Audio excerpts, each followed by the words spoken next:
We just paused it. Yeah, we're recording now. Right, so to get the water in, before we switch the water pump on, make sure taps are in the correct position. You can see where that can go. So we end up with water everywhere if we don't. Make sure all the taps are shut as well.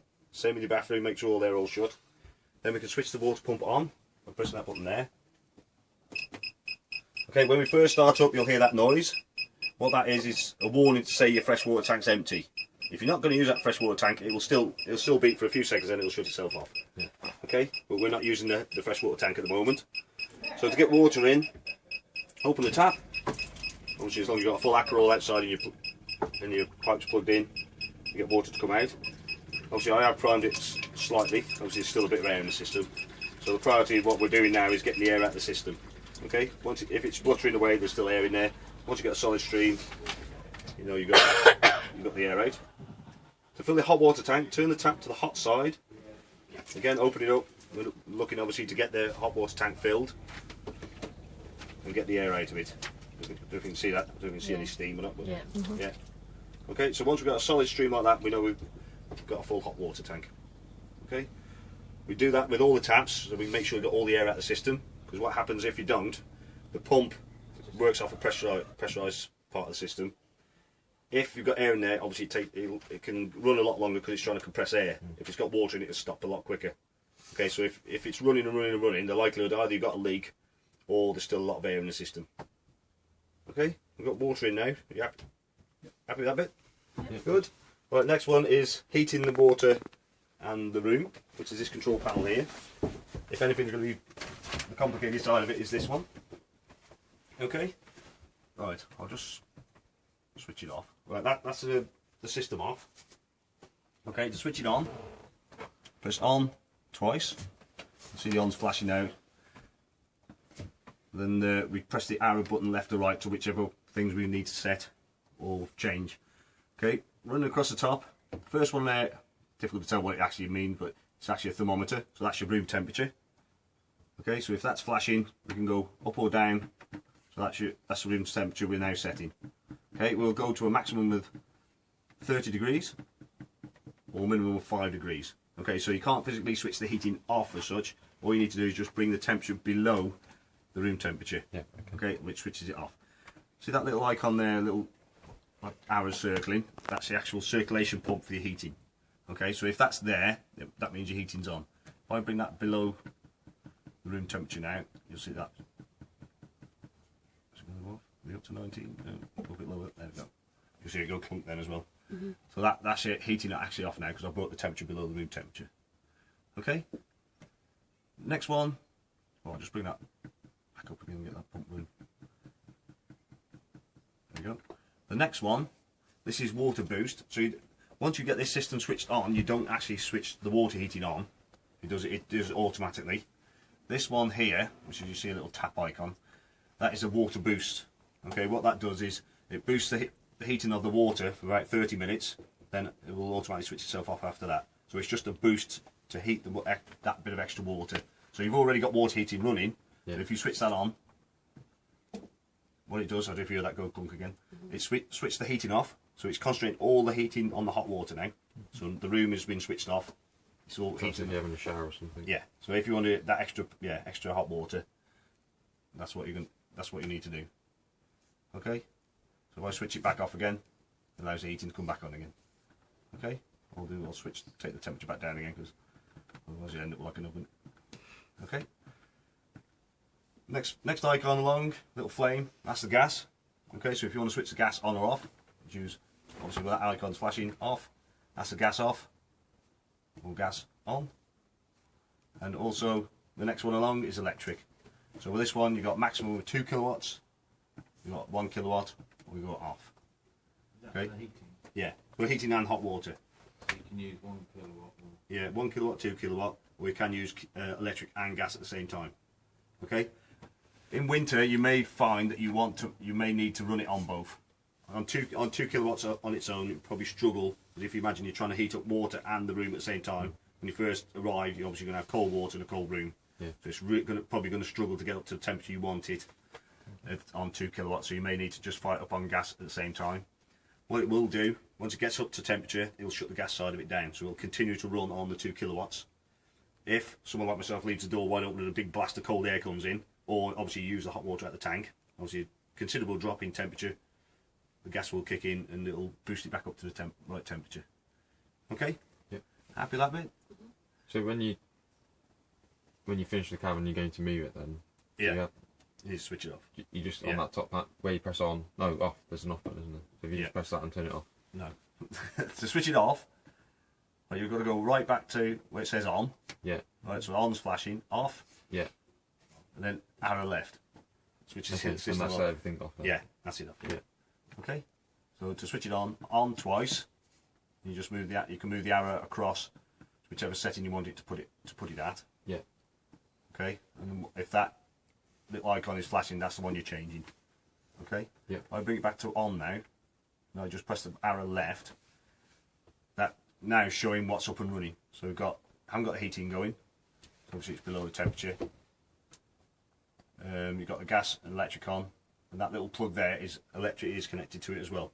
So we just open that top locker. This one here? That's the one. So you've got 2 buttons there, space heater and water heater. Okay. Okay, if you just press both of them off, you look at the screen now, that little plug's gone. So if you're trying to run it on electric and that little plug's not there, likely it is you haven't switched it on there. Okay. Okay, so it won't obviously allow you to run on electric if you haven't got that electric connected, as in them 2 isolating buttons there. Okay. Right, this little icon on the bottom left now, that's flashing on, and then lights up further menu. Okay, I'll just have to try and remember all these. Right, first one is the clock, so if you want to run any of the timers you need to obviously set a clock. Next one, external.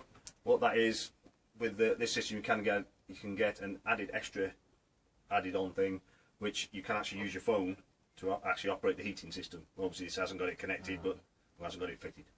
Okay, so that's that one. Auto, it's got a little moon shape.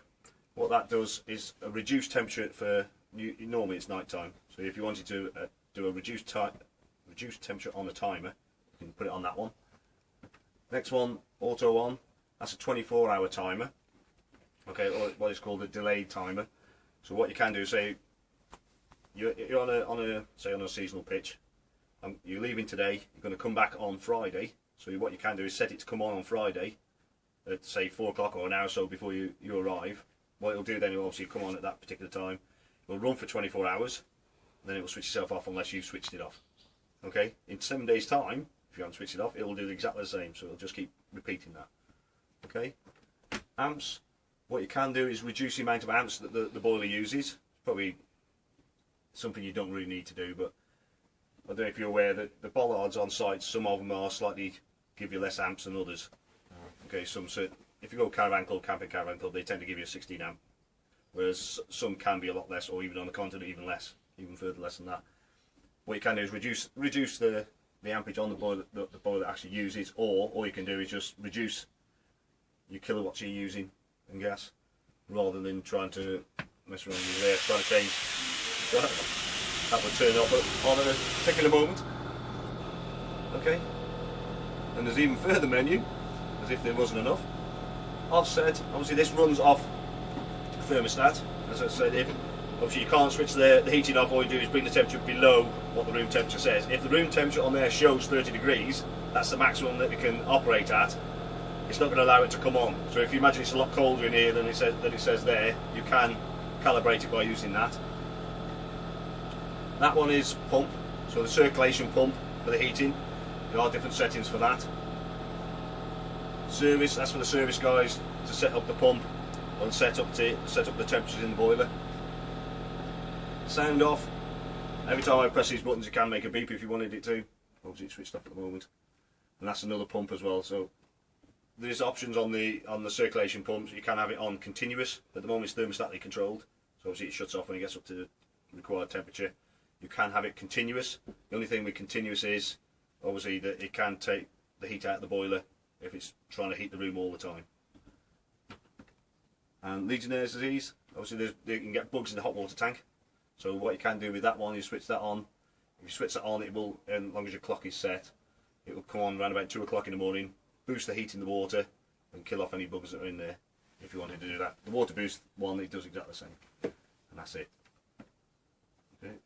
And that's on, it's on the internet. Yeah, you can get this on the internet as well. Okay, if my explanation isn't quite good enough. It's good. It's just Yeah, it's a lot to it's it's a lot to. Well, hopefully that camera there, Yeah, the video, you'll pick up. But the basic stuff, which is that there, that's all you really need to know. As long as you've got electric switched on, or if you want to use the gas, you can switch the gas on or off. You don't need the water boost really. And setting your temperature, obviously that's the main one. If you, especially in the cooler months, you know how to put your temperature up or down. Okay, happy you can operate that. Yep. Yep, good. And to switch it off, get back to flashing on, press off, then arrow off, and that's it then. It still shows you what your room temperature is. Okay? Yep. Right, I haven't confused you too much or No. overloaded. Nope. Good. So you've got your radio sitting in the centre of it. You bought buttons for your heating system. Charger button. Okay, that switches the chargers on and off. So that's switched on. You've got a charger down here. As soon as you plug 240 in and that's switched on, it will start charging your Ledge battery. Okay. Reverse polarity, that is just a light. Okay, if you go on the continent, they tend to wire things slightly different than us. And you plug your electrics in, you come in, check that, see if that is lit. It is different. Obviously, you need to get an adapter to operate their electrics. Okay, 240 trips and 12 volt fuses. You have got an info note there to say what they're connected to. Also, you've got a system shutdown button. So even though that will shut down your 12 volt systems when you leave it, that will shut everything down. There's always something running in the background. Yeah. So if you shut that one off, that will protect your battery, because obviously you've got a motor mover, which a full battery is critical for obviously for moving it if you want to move it on your motor mover. Okay. Do you have to have the charge button in? No, to be, no, it'll it's a totally different system. Okay. That's just for the 240. That one. Yeah. Yeah. So it will automatically, as soon as the engine's running, it will automatically start charging. Yeah. Okay. It's a completely different system. Okay. Okay, we'll go through the other appliances. Your fridge. On-off button is that little tiny button there. You see it's got a blue light on. That's showing you it's up and running. LCD screen is asleep at the moment. Just press any button, it lights up. Okay, it's running on 240 at the moment. If I press the left-hand button, that's the 12 volt system that's coming off your vehicle when you're travelling. It will not cool the fridge down. It will just maintain the temperature that's already there. So if you want to travel with anything in the fridge cool, you need to cool it down, say the night before, 24 hours before, on electric or gas. Then before you drive away, put it onto the battery icon. And as soon as you start the engine, it will supply 12 volts to the system and just maintain the temperature. Okay, you can see that at the moment it's actually got a failure. So blue light flashing and that spanner there, that's a failure. It's failing on that side of it because obviously the car's not connected and the engine's not running. If it fails like that on the gas side of it, that means the gas hasn't lit. So if I to get the gas to start, just get it to the gas icon. You can hear it clicking. It should fire up any second. There we go. Okay, so if that failed, then you'll get the spanner icon and the blue flashing light. Okay, if it does obviously fail, obviously reasons are: one, either you've got no gas, or you haven't turned the gas on, or it could be air in the system. Most people tend to run it on electric because they've obviously paid for your pitch. You're not going to use the gas, so you tend to use electric. Okay, so over a period of time you can get air in the system. Okay, so if you suspect that, obviously just check, make sure you have got gas. So fire up your cooker, make sure you got gas burning there. All you need to do is switch the fridge off completely, give it a few seconds, and switch it back on again. What it'll do then is it'll start purging the air out of it, and hopefully fire it up on the gas. It may take 2 or 3 attempts if you haven't used it for a while.